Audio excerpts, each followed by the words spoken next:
Alright folks, welcome back to the channel. This is going to be the review on the Westinghouse igen5000 dual fuel C. Not sure what the little C stands for, but I know the DF stands for dual fuel. Alright, so right now we are running just straight mid-grade gasoline. You can run just total normal 87 octane, okay? Or you can run propane. Now I just left this bad boy in the on position for 9 hours. That'll be coming up here soon. You'll see that. It did start up right away without a dead battery. I had heard mixed reviews on whether or not the battery would stay charged for that 8-9 hours. So it does.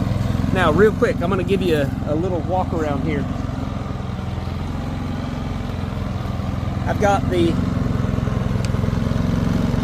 oil compartment there. We've got the pull start cord. There's where you add the gasoline. 3.4 gallons or 12.8 liters if you are a Canadian, okay? But we are American, so we will listen to the 3.4 gallons because we know how much that is. All right, we've got the battery. That's how you access the batteries.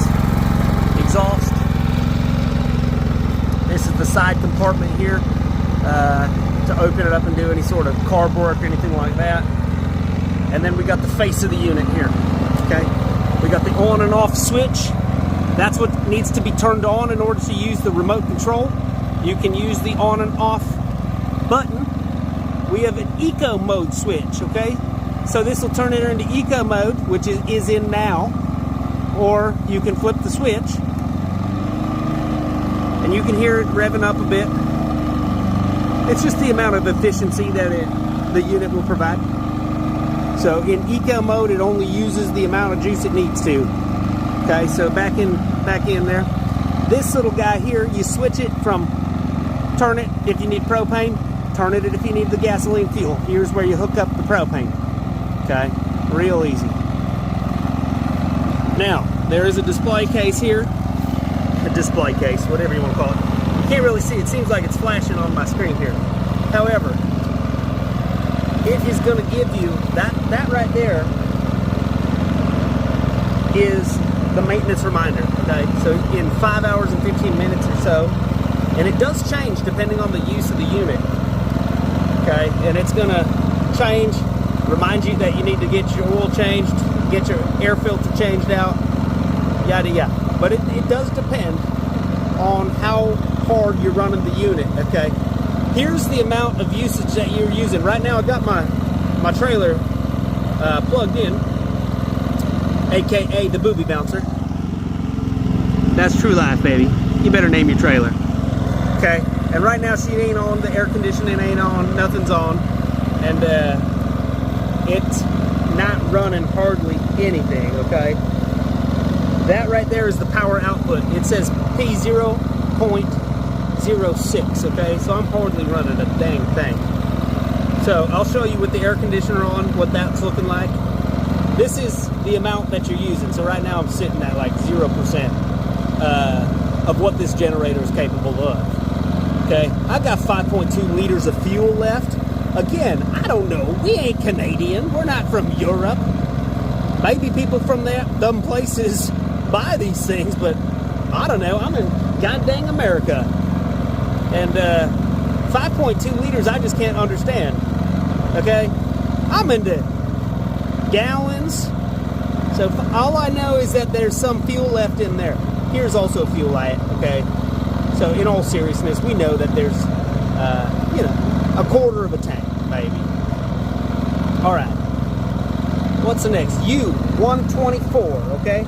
Now that's showing your voltage. And your voltage is, that's the current voltage output that this generator is putting, okay? Next, that's the amount of hours. I got 4 hours on the unit. It's a baby. This thing is not broken in until you get past 5. You're not supposed to use more than 50% of your power for the first 5 hours of this baby's life, okay? So I've only run up to 50%, but even with my air conditioner on, this thing's a 29-foot trailer. She's only running 50%, okay? and then back to the maintenance service hours there.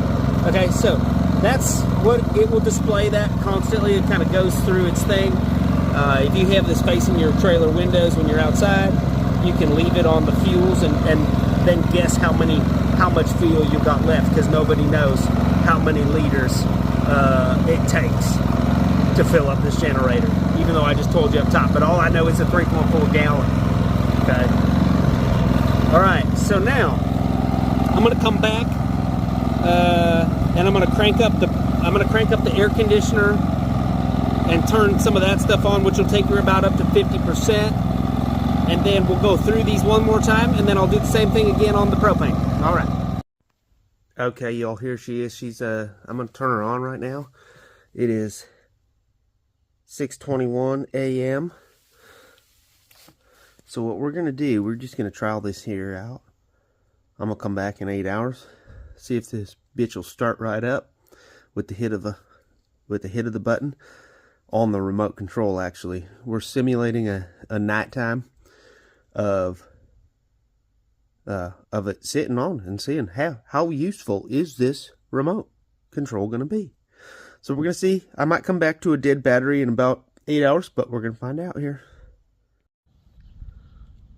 All right, y'all, welcome back. It has now been 9 hours. It's 3:20, same thing, Friday on the 19th. I just got home from work. The light is still on, indicating that the battery is not completely juiced out. However, here's the remote control. We're going to start her up right now. We'll see what happens.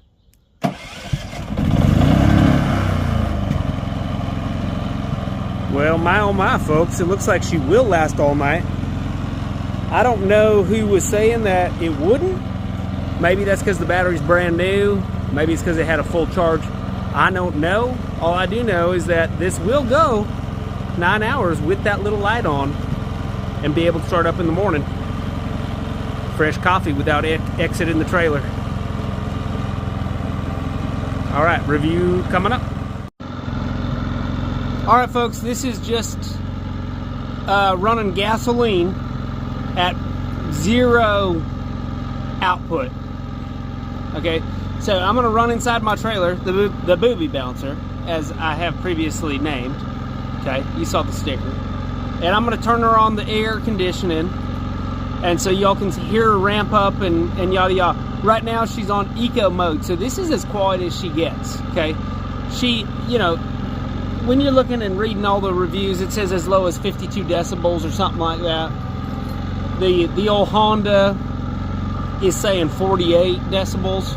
Okay, the Harbor Freight Predator is saying 61 decibels, something like that. So either way, this thing is not as quiet as the Honda, but you're going to pay, you know, $4,000, $3,500, $4,000 for the same unit, for the same size, I guess. Maybe even more. I'm not really sure. I wasn't even researching that.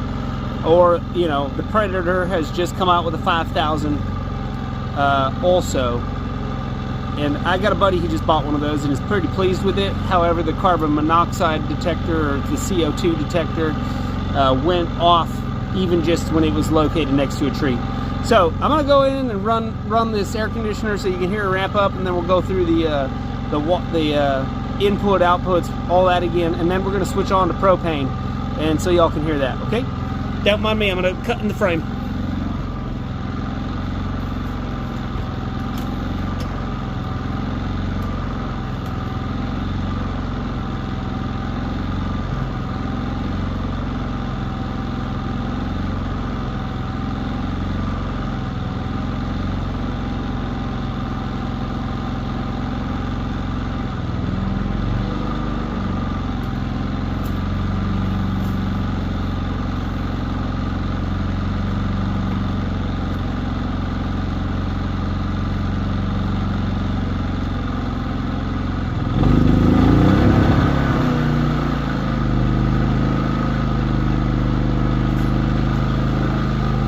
Alright, so now the air conditioner has kicked on. You can see that time, the maintenance time, well, you probably can't see because it's flickering like a freaking wildcat. Yeah, you can't see. 3:18. I got 3 hours and 17 minutes left until this thing's gonna remind me you better do some maintenance on her. Okay, so let's zoom in real quick here. So air conditioner is on, and it still says I'm running only, I wish you could see this, but 25% of what this generator is capable of. Okay. So I'm using P1.76. Okay, and that's the power output.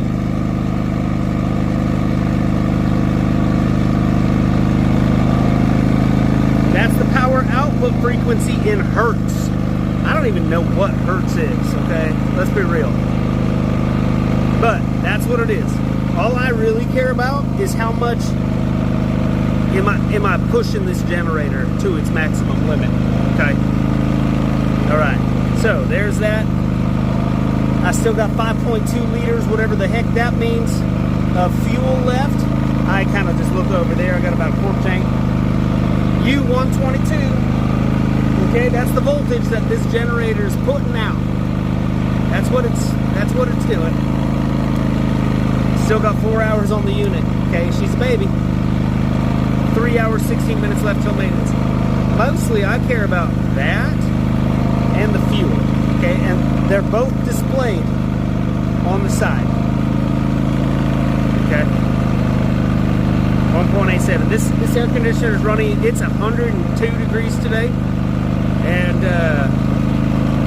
I got that thing set at 70 degrees. Last night it did take about an hour and a half to 2 hours to get my trailer cool, but I'm running a 29, 30 foot trailer. Okay. Now, I'll do that fancy decibel shit that these boys online are doing to show you how quiet it is or whatever, or whatever. I can't. I don't have that kind of technology. Okay, I downloaded an app and she was saying like 63 decibels or something the other day, but I was inside my garage. This thing's, let's see, this thing, if I laid down right now, it's about 6-7 feet away from me right now. Okay, and that's what she sounds like. It is really quiet. Okay, if I wasn't in a garage and it wasn't echoing back at me, if I was using the cord that I have available to me and if she was out pointing in the woods, I wouldn't hear this thing at all. I'd hear my air conditioner unit on the trailer. That's about it though. Okay, I'm gonna come back and do this entire same thing over on propane. Okay, here we go. All right, so I just wanted to show this here real quick. Hooking up the propane. It comes with the reducer there, or the pressure regulator, whatever. Okay, and we just gotta screw it. We just open up this plastic guy there. We just tighten that up there.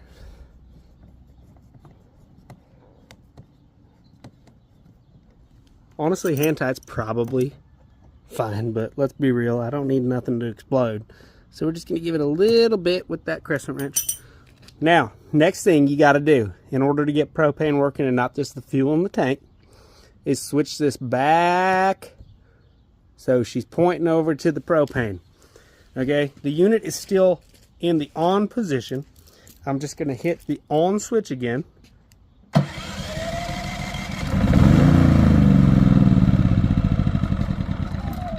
Also, it does help if you open up the goddamn tank. Jesus Christ. All right, here we go again. All right, on.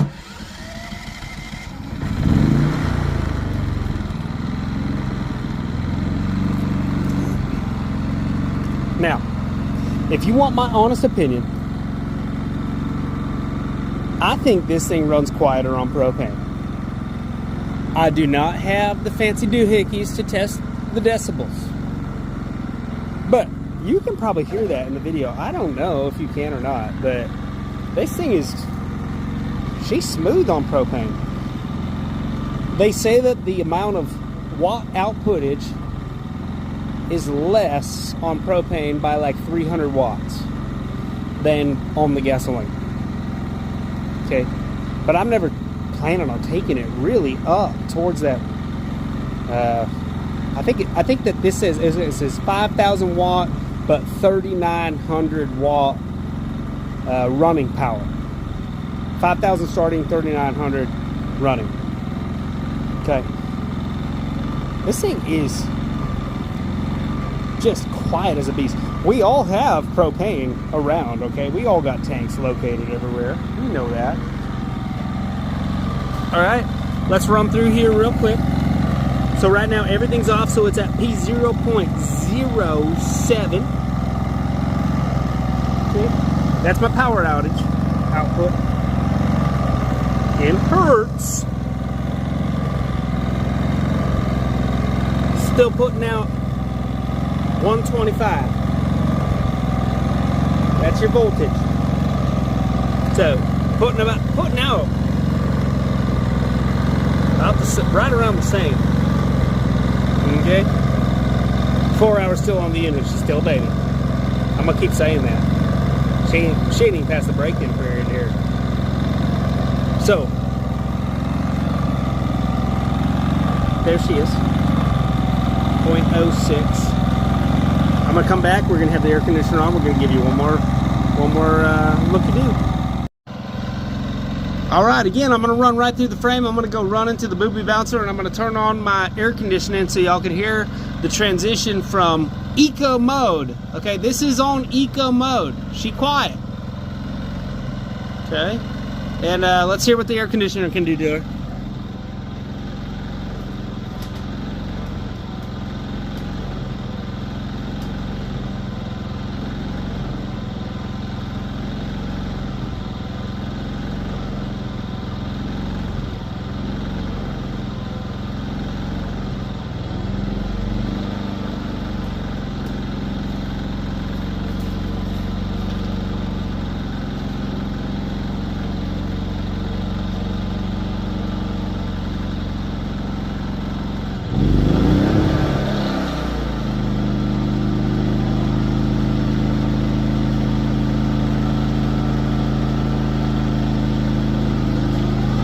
Okay, so the air conditioner has kicked on. We're running at that P1.95. She's smooth, man. I'll tell you, she really is smooth. The one downfall. All right. I'm gonna finish this up actually, and I'm gonna do a kind of a final thoughts review here. She's smooth, man. She capable. She is capable. She's running at 50% of the power. Okay. All right. Final thoughts coming up. Okay, here are my final thoughts. Now, my final thoughts are, I think it's really cool to have those units that pair together in parallel. I had the old Briggs & Stratton P2200, and it was a nice unit, 54 pounds each dry. However, when one goes, what do? You got to either buy another unit, you got to tear it apart, realize that you're fucked, and you gotta move on. Okay, this unit here is 5 years old, which I just couldn't justify paying. I just couldn't justify. The product has been discontinued, so I wanted to move on. All my buddies have these Hondas and the Predators and all these other generators that are, in contending with this Westinghouse. But I will tell you one thing. Now, she is a baby. I'll say it again. However, she is fully capable. She is strong. The brand has been around a long time. I have heard that their customer service is not the most prompt.